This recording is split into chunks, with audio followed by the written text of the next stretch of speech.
How's everybody doing? It's your guy Ray Montgomery, aka Blind Ray, once again on the Outside Looking In podcast. And today I got my fellow Brown brother, Mr. Ron Brown, here for some conversation. How you doing, Ron? I'm doing good, very good. All right. I wanted to bring you on the podcast because, man, you got some similar stories, similar background, and I always found your story to be very, very inspiring and interesting as well. But tell me a little bit about, back in the day before you lost your vision. Tell me a little bit about Gary back in the day before you Um, had your incident. we gonna turn back the clock, huh? Oh, we're gonna turn back the clock a little bit. So prior to me losing my sight, Ray, I can't say I was a hellion, but I was a hellion. Oh, okay. Basically, young, dumb, clowning, thinking I was, all that, playing ball. Uh, Right. had a girlfriend, a couple of them, you know, just Okay. just living the life as a youngster, teenager, hard headed. Mama tell you to be in the house at a certain time. I'm dipping back out. Once Right. they see me in there, then I dip back out to the through the basement door and go do my thing, partying with the fellas, and then try to rush back home before my daddy got in. So it was crazy days, but Yeah. it was a good time. A lot of people feel like Gary is so bad and stuff like that. But you know what? You really don't have to. Gary is all in what you make it. And Yeah. if people think that Gary is all bad, you can never grow up there and stuff, no, it's not true. You can live in Gary all your life and never have nothing happen to you. Oh yeah. Oh yeah. Definitely a beautiful city, beautiful town with some beautiful people. But if you're looking for it, Oh it's yeah. found. Trust me. It'll find you. There to be found, or it'll find you. And that, in my case, that's what happened. So, how I lost my sight. But before I lost my sight, oh, I was playing ball in a Hmm. baseball. I was playing football, playing basketball, all the sports. One of them guys that when you come out of your house and you go to the court, everybody, oh, I got to run, I got to run. What was your position? I was actually a guard. Guard. Oh, okay. Okay. Had little handles right there. Yeah. So Yeah. you was on the west side of Gary, and unfortunately, an incident occurred, and your life changed forever. So tell me a little bit about what happened when you had the incident when you lost your vision. Yeah, it was back in 1973, I believe it was, Uh, senior in high school, and coming home, and me and some of the fellows was walking, and we cut across this field, and yeah. cutting across this field, we was hooping and hollering it up, clowning, and then all of a sudden, I looked back over my shoulder at this guy, and I said, "What you say, Danny?" And then when I looked back over my shoulder, I heard this boom, and it was a Mhm. gunshot blast coming out of a window. Wow. And this dude, I guess, heard us coming, and he said to my mom and them that I had that some kids had broke out his window earlier, and when he heard us coming across the path, he was just gonna shoot out of the window, scare us away. But he didn't Yeah. hit anybody, so he says. So it was a shotgun blast, so the pellets went into my eyes and they spread across, but I got the brunt of the blast. Hmm. So And so how would your life change after that? So. it definitely changed after that because I remember laying in the hospital in Billings, Mhm. Chicago, Illinois, and my face was all bandaged up and stuff. And I remember the doctors talking to my mom about voc rehab and things like that. And I'm like, voc rehab? What's that all about? Right.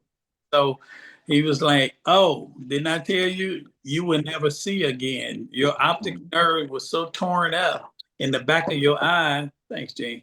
In the back of your eye that you won't be able to see again. But we're gonna set you up with talking to the counselor here at the hospital. We're gonna set you up with talking with vocation. And all I heard him say was, "You're never gonna see again." And Mhm. I was devastated. I'm like, and my mom said, "That's all right, because where the doctors leave off, that's when the Lord takes over, and he'll he'll do for you, what doctors cannot do, and that kind of thing." So she cheered me up that day, and I got out of the hospital and less than 3 weeks, and I was totally blind. Yeah, that sounds definitely similar to my story because I lost my sight too up Mm. in Gary at a young age of 17, and definitely didn't know what my life was gonna be like because all we know at that time was like Stevie Wonder and Ray Yeah. Charles. It wasn't really no prominent figures on TV, images of people who were blind or visually impaired. So it really was like I was feeling like in despair at that time. You know what I'm saying? Because I didn't know what direction I was gonna be taking my life. But once again, that's when my mother stepped in. So talk about how having a strong support system really helped you out. God, it was just crucial in my case simply because Mhm. I knew nothing about blindness. I knew nothing about people that were blind, and like you said, the only thing I knew was Ray Charles, Stevie Wonder that sang. I knew Yeah, there was a Mr. Magoo factor on TV. It was about this cartoon character. It yeah, was a blind bungling idiot, and basically right. go around talking to poles and say, "Excuse me," and then thinking it was a human being, it was a pole, that kind of stuff. And I'm thinking, man, my life is relegated to this. Yeah. It's over as I know it. And that's what I thought, Ray. I just thought that I didn't know anything. I knew blind people sold pencils and begged for change on the street corners and stuff. I saw that part, but I didn't see, the true relevance and meaning of blindness. I did not see that. I saw what television portrayed, and that was Magoo and Ray Charles and Stevie. And I knew I couldn't sing worth a damn, and I knew wasn't dancing too good, but Right. so I'm thinking my life is over as I know it. Yeah. So you still was in high school though when you had got shot. So talk about going back to school and being around sighted teenagers at the time. You know what I'm saying? That was a trip in itself. Yeah. Let's see. So I was going to Gary Westside High School before I lost my sight. And then after I lost my sight, they told me about this program they had over at Lew Wallace High School. And now that I think about it, they never mentioned me coming down here to school for the blind. I Right. never realized that I could go to the school for the blind, but they just talked about Lew Wallace High School had this resource program in there where I could go take the rest of my classes, government econ, my senior classes, and then I can go to this resource room and Hmm. learn touch typing, braille, things like that. And so that's what they wanted me to do, finish out my high school. But then they told me I'd have to talk to the superintendent of school, and if he allowed me to take all my regular classes, learn all the braille and stuff I could learn, and then do all of that, and then he would let me graduate with my high school class in '74. And so I said, okay, like that. And so my mom was telling me, so Ron, you got to go to this new school. And then she told me, and you got to catch this bus, and they're going to pick you up and they're going to take you to school and stuff. And I'm like, but Mom, I can't see. I'm going to get Right. out. I don't know what, I mean, I might fall in the hole. I never Mhm. had a cane or anything. So she called one of my good friends, a good friend of mine today, Maurice, and she said, Maurice, she said, do you still have that little black cane that you used to carry when you was dressed up in your tux and stuff? And he said, yes, ma'am. She said, can you bring that down here to me? And so he came down there with that little black cane, and she grabbed the cane and then she stuck it out to me. She said, here, use this. If you get lost, just ask somebody where you at. Right. I'm thinking, oh my God, Man. I'm like, so that's what I did. I got Yeah. us with that little black cane. I walked down the halls with that little black cane. And when I was lost or trying to find my way to my next classroom, I would just ask some of the students, where is government and econ? Where is this? And then they would escort me down there and I'd go in the classroom, but me and that black cane. Wow. That's tough right there, man. That's tough. Had any mobility or anything. But let me tell you, when you asked me about my strong supports, my mother was it. So my senior year, she actually became my reader. She gave me my first orientation mobility lesson, which was borrowing that little black cane. Now, we didn't call it orientation mobility because we didn't know what to call it back then. Right, right. But she gave me that cane. She said, and she gave me my first structured discovery lesson, which I teach today, and we can talk about that later. But that first structured discovery lesson was, if you get lost, just ask somebody, and they'll give you the directions to where you need to go. Problem solving. Oh yeah. But all the time, all the time. But we didn't have a name for it back then. Mm-hmm. All she knew was mother's love, mother's wit, and she told me those things. And this is what I teach today, 50 years later. Yeah. That's what's up, man. I remember my mother, you know, she definitely stood by my side, you know, during those trying times, and I wanted to definitely give up. So definitely shout out to, you know, your mom and moms and everybody for, you know, that's being there by your side. So they know more than what they think they know. They may not have all the names of stuff, the validity behind what they do, but they knew mother's love and they knew mother's wit, and she knew that as outgoing as I was with sight, she knew that I was withdrawing and sitting back at home, feeling sorry for myself, and she knew that was not me, and so she put me back out there.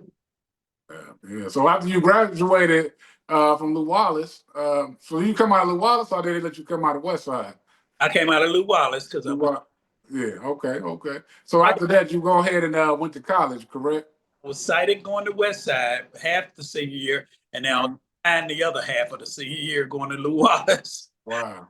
Yeah. I can only imagine. And I went to, then I left Lew Wallace after I graduated. I said, well, shoot, I'm going on to school. I met a couple of blind brothers like Paul Howard, and he really truly mentored me because he showed me a lot of stuff like, you know, that you know, he was a young teenager, same age I was and stuff, and taught me the ropes and stuff, you know, basically. And I was just fascinated with blindness at that time, Ray. I was thinking he was showing me, hey, man, you want to hit this joint, you know? And I'm like, what? I said, get high. You know, he said, yeah, you know. And so I was like, yeah, you know, I was just fascinated, man. Right. Do this. Yeah. People date, blind people, you know, drink and stuff. I was just, man, totally amazed at. Because even though I was blind, it was just like I was on the outside looking in, right? That's it. We didn't know what to expect, man, once we lost that vision. But you went on ahead and kept on moving on. So you went ahead and went to Ball State University. Yeah. Yeah. So how was that experience? Did you get orientation and mobility training down there before you went? That's funny. I went to Ball State University, and I was going and I was walking across campus with that little black cane because I had it. And what I noticed right early on was that when I had my cane, people started to look at me as if I was helpless, or they didn't want to talk to me, man, or they me and talk to other people that may have been with me. You know, what does he want? What is, you know, what? Just asking questions in the third person, and I'm thinking, wow, you know. And so here's what I decided to do at Ball State. I said, well, I get around pretty good. Hell with this cane. I'm not going to use this cane. So I'm going to use, you know, Paul showed me how to click my tongue and bounce the wall. Then when the sound go all the way through, there was an opening. But then if the sound died on the wall, then it was, you know, it was something there. You might know what was there, but you knew it was something there. And then they taught me to, you know, just stay in contact with the ground, sliding your feet and stuff. So I told them, I called it the click and shuffle. I clicked my tongue, bounce sound, slide my feet. I was doing the click and shuffle all across. Yeah. Okay. That's what Ray Charles was using in the movie. I don't know how he did it, but I don't think he used the cane in the movie. I'm like, nah, I don't see something right with this one. But yeah, bottom line is that click and shuffle mess will get you in trouble. Trust me. It will get you in trouble every time. Because I remember going through the Cooper Science Building one day, and I ain't have no cane, and I was going down the hall. I clicked my tongue. The hall seemed real empty. It was wide open space. And I was sliding my feet, no steps. So I was going at a pretty good clip. I had my shades on, thinking I'm cool. Yeah. that what I didn't know was 100 yards down the hall was people lining the hallway on both sides of the hall, but they legs stretched out, Ray, and they was reading.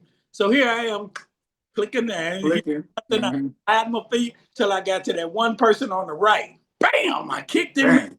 And the guy screamed, ah! And I jumped to the other side of the hall. Bam! Kicked this girl's books. She's screaming on and on through the gauntlet of bodies, Ray. I'm stepping on toes, Wow. kicking books and homework out of their hand. And I'm like, whoa, excuse me. You know, click and shuffle went out the window, brother. Oh, yeah. You need that black cane right there. I told him I needed that cane. And I thought about it. And I said, you know, if I'd had my cane, they would have saw me and said, hey, here comes a blind guy, you know, just, you know, draw your legs in, make some noise or something. But I didn't do anything. They just thought, well, I could see. I got on shades, you know. And so I said, you know, one guy ran up to me after I made my apologies and started to walk away. One guy ran up to me, put his hand on my shoulder. He said, hey, brother. I said, yeah. He said, man, I've been there. I said, what? He said, man, that's some good shit you on. And I said, what? And then he said, yeah, that's some good stuff you on. And I said, I ain't high. I'm just blind.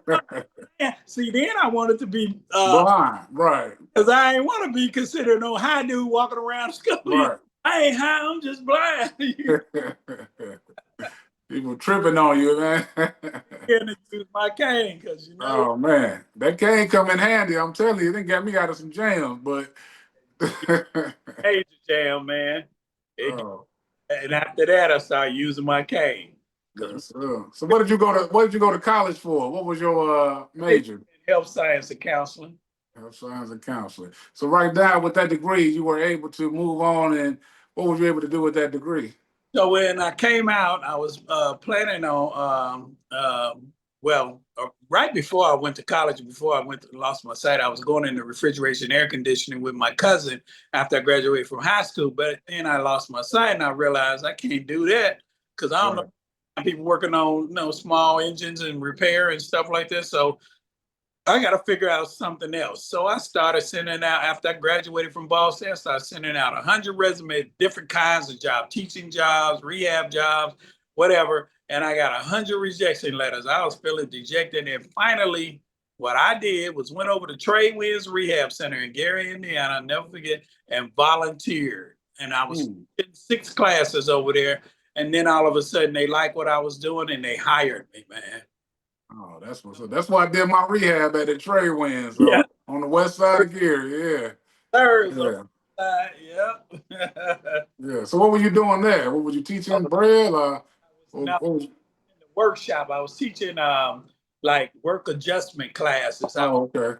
Interpersonal communications, you know, how to do interviewing skills, and people that worked in the shop, how to do our criticism coping. I'm teaching about 6 classes like that, and just all related to works and jobs. And so they hired me to do that. And then I started teaching daily living skills down there in, and they called it the PAT room, personal adjustment training room.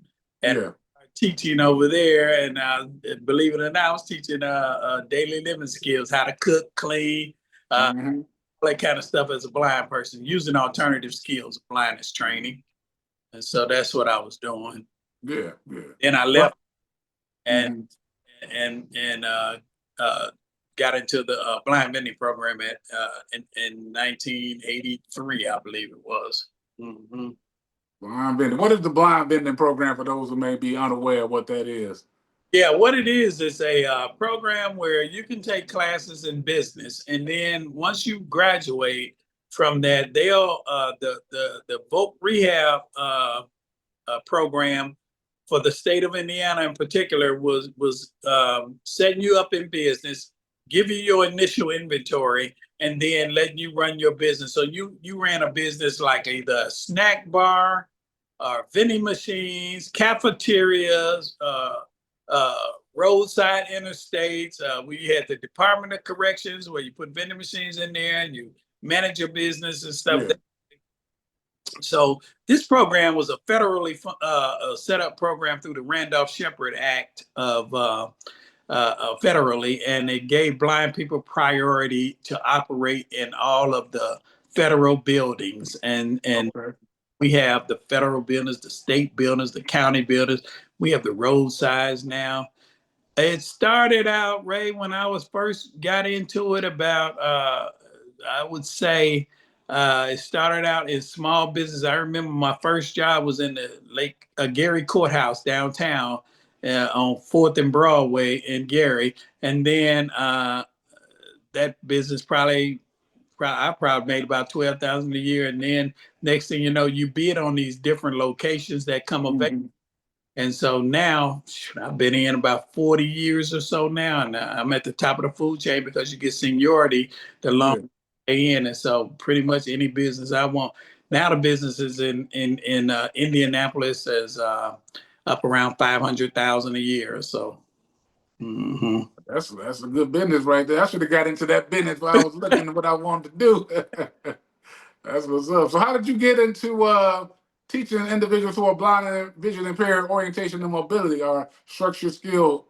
So one What in my vending office, and I was reading the Braille Monitor. It was a magazine that put out by our organization, the National Federation of the Blind.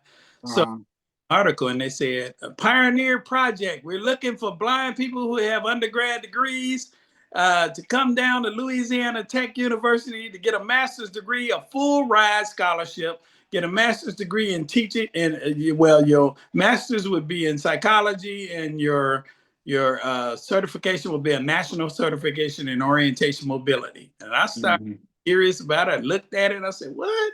1997. And I've been out of school almost 20 years then for my mhm, undergrad. I said, let me look at this. And I called down there and I talked to Dr. Ruby Riles. And she said, oh, we would love to have you. You have your undergrad degree? I said, yes, ma'am. And health science. And she said, oh, good, good. She said, come on down. So I turned my business over to my wife and my assistant manager and went down to Louisiana. And they signed me up and I started working on the masters. And mhm. history. I graduated in '99 and been teaching cane travel ever since. So instead of coming back working for a rehab center teaching cane travel or orientation mobility, Ray, I decided to set myself up in business. Since I was already in business, didn't want to Yeah. that. I decided to set myself up and set up an orientation mobility service. And so that Okay. mm, Yeah.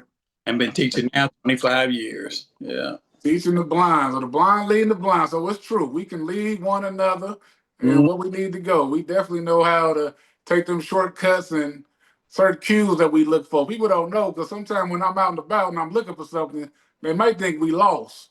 But I'm yeah. really discovering my surroundings. I had to tell a guy that one day, I'm really just, I can't see it, so I got to kind of touch it. I got to kind of feel where I'm at. So, Exactly. I go through that so much, Ray. I mean, it's just like what you said. People think that you're lost when you're tapping stuff with your cane. If you're trying to find a wall or something like that, or doorway, you tap mhm. it instead of going straight through the door. I tell my students, look, I don't care if you go to the left of the door, to the right of the door, long as you get through the door. Right. And I say, it's not about going straight through, but sighted people, they see the world through a visual paradigm. They see it through what they can see. And if you're not going straight across the street or right through that door, then they think that, oh, he's lost. Move over to the left, screaming at you. Move over to the Right, right. screaming at you and carrying on. But Grabbing you and everything, grabbing your cane. Those are some inappropriate things to do to a person who can't see. So grabbing, yeah. pulling you by your cane. Oh yeah, yeah. That's the worst right there. Holding me by my cane, grabbing me. Sometimes you just gotta stop and just really be polite about it. Or be as Yeah. nice as you can about it. Hey, just do this. Grab me by that. Let me grab your elbow. You Yeah. know. You just I'm gotta tell them. a lot of times when somebody grab my cane and start pulling it, I say, ouch, ouch. They like, what? I said, you pulling my eye. And they like, what? But I just I'm become, gonna have to use that one. and then I try to disarm them, just be clowning with them. Tell them, look, I could be better served if you let me take your elbow Hmm. and then you walk in front because they tend to want to take you, push you in front of them like you a shield or something. And Hmm. and instead of walking in front of you because they get the ones that can see. They want to push you in front of them. Yeah, yeah. All the time, all the time. And so it's all an education process. Mhm. I tell people 90% of what I teach is an attitudinal change about blindness, changing sight is public about blind, and changing the students' attitude about blindness. Because a lot of times when students feel like, I don't want nobody to know I'm blind, I don't want nobody. But see, the thing about it is, if you use your cane properly and you're not falling Mhm. like you lost and stuff, people don't tend, I mean, they're going to look. That's just, Y'all with but they'll look and say, "Oh, there go a blind dude," and then move on. Damn. Mhm. But if you stumbling around and feeling around like you lost and looking unsure of yourself, then that's what they're gonna say. See, an unsure person can't find his way. Let me go see if I can help him out of his jam. And all he could be doing is looking for something. Yeah. So how long did it take you actually to get comfortable with being blind? To be honest, Ray, I'm telling you, man, it was. I hear a lot of people talk about, well, I went through this and I went through that. I didn't go through that, and I'm probably No. go through it now, but I didn't go through that only because I was so curious about it, man. Once I got out of school and then I went to Elkhart, Indiana for some training, and I was around all these other blind people, and that's what I'm saying. When they start cussing and acting a fool and drinking, and I said, blind people do that. I'm sitting back watching these people. Blind people, Yes. and I'm watching them, and Mhm. I didn't feel like I was a part of them. But then I started to realize they just like everybody else. They just happen to be blind on top of it all. And so Mhm. when that sunk in, oh man, it was like gravy. Then I was like, yeah, blind people are just like everybody else. We lost our sight. We didn't lose our mind. We didn't lose Oh yeah. to think, feel, participate in the world. We didn't. And so the more you show that, then the more comfortable people become with you. Yeah. Yeah. You I, gotta have. You're right. You're right. You gotta have some confidence within yourself, and yeah, that really attracts other people around you to want to know. Let them know they want to be curious. They're curious about here blindness at the end of the day. So yeah. it's funny though. Mothers with little kids crack me up all the time.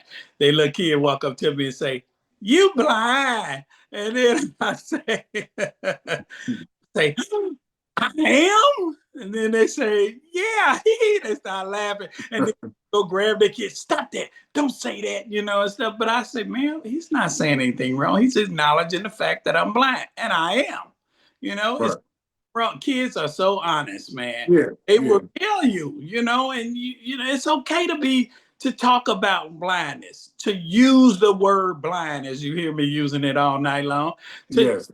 people wanna try to soft pedal it. They wanna say he's visually impaired. He's optically precluded. All the euphemisms and all that crazy stuff.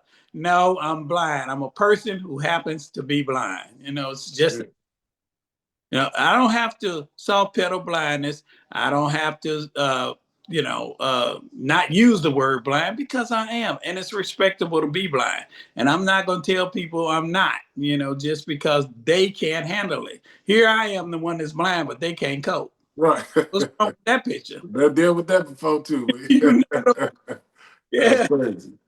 So before I get you out of here today, bro, talk about.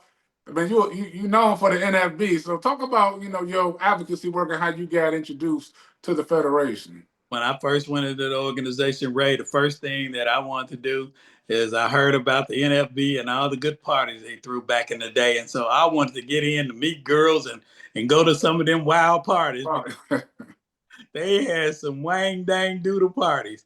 And then one year I started to get serious. Say, let me see what these people really talking about. And I started to get serious about the organization. And as I stayed in there and listened to this powerful speaker we had, Dr. Kenneth Jernigan at that time, man, that dude could deliver a speech out of this world. And he sounded like God's voice up there, booming on the. Mhm. And so he was very impressive, very articulate. And so I was listening to him and I started thinking, yeah, I think like that. I mean, there's nothing wrong with being blind. There's nothing. It is respectable to be blind. Yeah, blind people have capacity. Yeah, they do work. and stuff. What's wrong with that? And so I started, living the message. And then, so as I did that, I started growing in the organization from a chapter president to a state president, from state president to the National Board of Directors in 2001, from National Board of Directors to vice president of the whole organization, from vice president to from 2008 to 2023. So I served on the National Board of Directors for over 25 years, a state president here in Indiana for 25 years. I've been in the organization for 40 years. Because the organization, to me, I say to people all the time, if you're blind in America and you find the National Federation of Blind, that's a good thing. And the reason why you're around positive blind people, giving a positive message, doing positive things. And that's why I stayed as long as I have, simply because the people that I was around thought like me and acted like and thought about blindness as being a physical nuisance, nothing more, a characteristic of ourselves, nothing more. And so I'm Ron Brown, who happens to be blind. You know what I mean? And it worked out for me. Yeah. That's what's up, Ron. Well, definitely, Ron, keep doing what you're doing. Yes, sir. Definitely a great advocate for the blind and visually impaired, with the blind community in the whole. So definitely, congratulations to you. Definitely your wife as well, Jean. Shout out to Jean. Talk about that, though. I know you're married, man. Your wife is also blind as well. And I know y'all do a lot of community work within the city of here, Indianapolis. And first thing that happened with us, a preacher didn't want to marry us, and Gary. He was like, "Now you marry no blind man. He can't do nothing for you. He can't even take you to the grocery store." And so he was trying to counsel us about not getting married, but I told him, certain term, look here, man. I put my pants on just like you, one leg at a time. I say, and then I start petting my belly. I said, and you know what else? I said, I ain't had no missed meal cramps going on in this belly. I said, because she cooks well. I work every day. I have the ability to take care of her. So we're gonna get married whether you marry us or not. Now, if you want to marry us, then you can do that. If not, I'll go somewhere else. And brother married us, But people have misconceptions. Oh my God, yeah, how y'all gonna raise them girls, and how y'all gonna do this and do that? We do it the way everybody else does it. Yeah. We use alternative techniques. For example, if you got a salt shaker and a pepper shaker, and I said, Jean, pass me the salt. She ain't gotta go and try to. We ain't had no technology back then to read nothing, but you pick the salt shaker up. It's heavier than the pepper shaker every time. I don't care how you. They look alike. You pick up salt, it's heavier than pepper. You just say, oh, here's the salt. Here's the pepper. Or pour a little bit in your hand, taste it. I don't care how you do it, as long as you get it done. So that's what we did. We raised our kids, kids running around trying to get away from us, and they say, how you keep up with them? You take a bell, you take it off their shoes, because they kick their shoes off anyway. You take the bell off their shoes, you pin it to their middle of their back. Now they still running, bell still ringing. You done solved the problem. Just simple things like that, Ray. But the people don't think about those because they think from a visual. They think from a visual paradigm. We think from a cognitive paradigm, figuring it out. Yeah, there's more than one way to get a place. Ain't it? Yeah. So that's that. We have been married 38 years now, man, and raised the girls, raised the grands, did sport them, riding, sent them home. And that's what we do. We travel the world. We see, we do our advocacy work because we love doing that, and we live the life we want, not because and in spite of it. That's it. We're gonna end it on that note, Mr. Ron Brown. Yes, sir. Thank you for your time, sir. Keep doing what you're doing on the advocacy tip and everything that you've been doing over the last 40 plus years, sir. Sir, thank you for having me on the show, Ray. Thank you for your time. Okay. Talk with you next time. All right. All right. Yep.